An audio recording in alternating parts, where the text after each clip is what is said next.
د دې موبایل د وجه نه چې کوم دی زنا عام شوله په من کې بې حیایي راغله.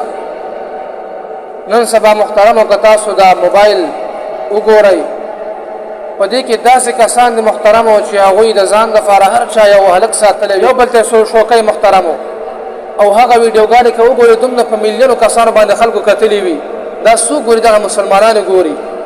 او بیا چې سبا له دغه کس دا یو ځای ته دوره کوي د هغې نه مخکې دا پوسټ وکړي وایي سبا له به چې کوم دی زه فلانکي ځای ته ځم زما چې څومره فین فالورز دي هغوی چې کوم دی فلانکي ځای ته ځان نه ورسوئ.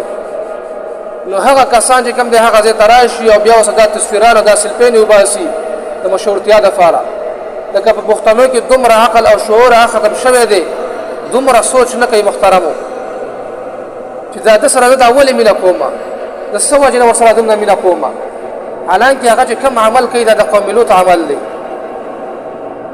د دې د وجې نه خو الله جل شانه قومونه تباه کړي دي قومونه برباد کړي دي. داسې قومونه محترمو چې د هغه قومونه نن سبا چې کوم د عبرت دپاره یادولی شي. او په پښتنو کې محترمو داسې شعور ختم شوی دی د هغوی دپاره ځان رسئ. بل محترمو نن سبا که تاسو وګورئ زمونږ د مشرانو عزت ختم شوی دی. نن سبا په پلار باندې گزار کول دا یو عامه خبره ده. نن سبا محترمو موږ سبا نوي نوي واقعات ګورو چې پلانکي ځای کې چې کوم دی زوی ولګي د پلار یې قتل کو. دا زوی چې کوم دی څه نه زده کوي دا هم د دې موبایل نه زده کوي. دغه فلمونه ډرامې ګوري د هغې سره عادت وګرځېږي عادي شي محترمو بیا دا په خپل پلار باندې اثر نه کوي. بیا دې چې کوم دی نه د خپل پلار قدر پېژني نه د مشر کشر عزت پېژني نه په کشر باندې شفقت پېژني. نو د معاشرې دپاره یو ناسور وګرځي محترمو. حالانکې شریعت چې کوم دی بوډاګانو د خپل حق ورکړی دی دا یې د معاشرې یو زینت ګرځولی دی. لکه نن سبا که وګورئ محترمو مشران هغه په خپله چې کوم دی غټې غټې موبایلې ورسره وي او بیا محترمو دغه ماشومان که نوسي وي او که بچي وي دا یې د ځان نه راتاو کړي وي او هغوی ته چې کوم دی موبایل لګوي. دومره سوچ نه کوي چې آیا زه دې ماشوم ته د هر څه لګومه دا څومره غلط اثر کوي په دې ماشوم باندې.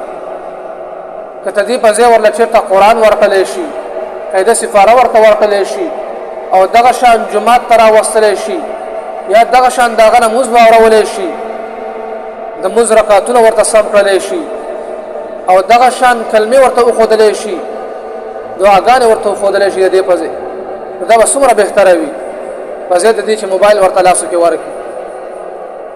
نو عزتمند وروڼو موږ له پکار دی چې خپل ماشومان هغه د دې موبایل نه جدا وساتو ځکه دا چې کوم دی یوه ډېر لوی نقصان دی.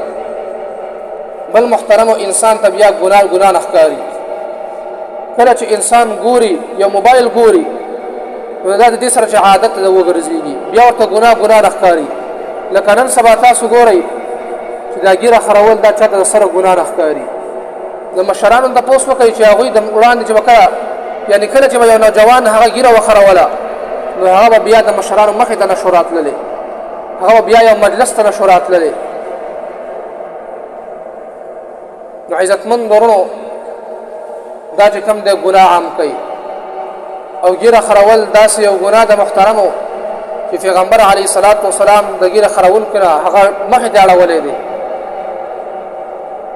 یو حدیث شریف کې راځي چې پیغمبر علیه الصلاة والسلام د څه کسان راغلل او هغوی چې کوم دی ګیرې خرولې وي او برېتونه یې غټ کړي وو نو پیغمبر علیه الصلاة والسلام د هغوی نه مخ واړاو د هغوی سره خبرې هم ونه کړلې.